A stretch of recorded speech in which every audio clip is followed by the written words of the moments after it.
So this is a smart switch. So today I'm going to be showing you what not to do when installing a smart switch. This is a friend of mine who did something wrong and I'm here to correct it today. So let's go.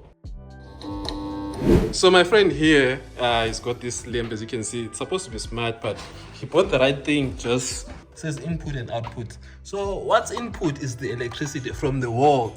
You're not inputting anything. I don't understand. What's happening here, my guy? What was going through your brains? I wasn't doing it.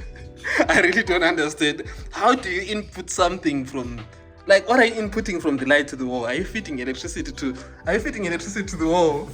I don't understand. So swap this thing around, then configure it. Oh, take the screwdriver. Do this. Here, but we just need to open here also. Remove these cables. That's it. Bam. So what we just need to do, we just exchange this, as you can see here. So we're just gonna put it here where it says input. So we're just gonna put the live and the negative. That's just it.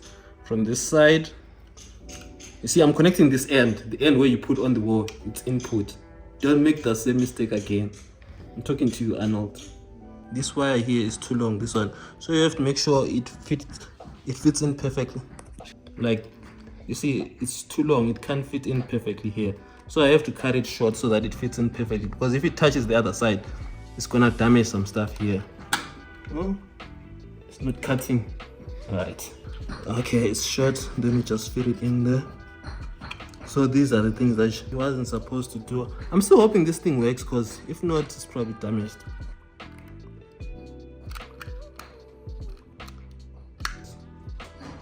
Yeah. These wires, they seem to be too long, so I need to trim them also, because it might cause a hazard if you don't trim them. This is how they are supposed to, see how short they are. This is how they are supposed to be, otherwise they will touch each other and they might damage your light or even cause fire. I repeat, cause fire.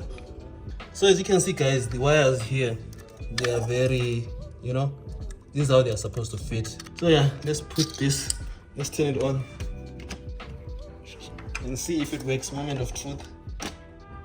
Okay, it's turning on.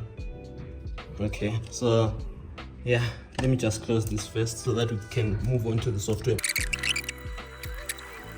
Alright guys, so yeah, now we're done. As you can see here, I'll show you the lamp is connected successfully. So yeah, we just need to connect this. We're putting this back in. I just replaced these things here, everything, and it's turning on. Now we're moving on to the software part.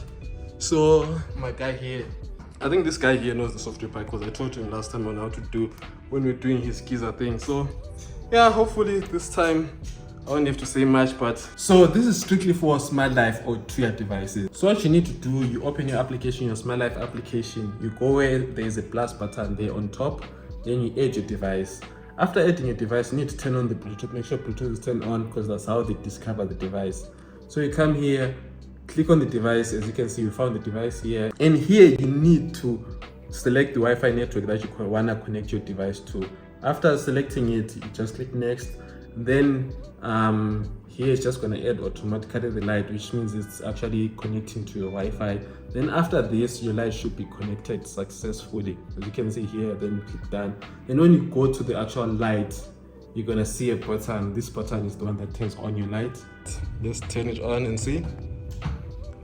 Exactly, that's how you turn in that smart lamp into a smart lamp, as you can see, guys. So for Google, you need to have these apps already linked. If you don't know how to do it, there's a video right here. Please watch that video. That's how you link it. So you just go to your Google application here, go to all devices, then you scroll down, you're gonna see your device will be automatically discovered there. So yeah, cheers. So guys, since it's now connected the light to Google, so this is how you do it. Google, turn on the light. You see? Okay, turning on the light. Google, turn off the light. Sure, turning off the light. You see, guys, so you need this speaker and that thing over there. That's what makes your lights respond to your voice. Or an Amazon speaker. But then Apple Home, Apple is a bit finicky. It works, but you need to be on the Apple ecosystem, of which that's expensive for most people. So just stick to Google and Amazon. You'll be much happy with compatibility and everything. So yeah, guys, if you enjoyed this video, watch out this video right here, where I actually connected this guy's geyser last time when I was here, because he had bought the thing like a year ago, but he was afraid of electricity.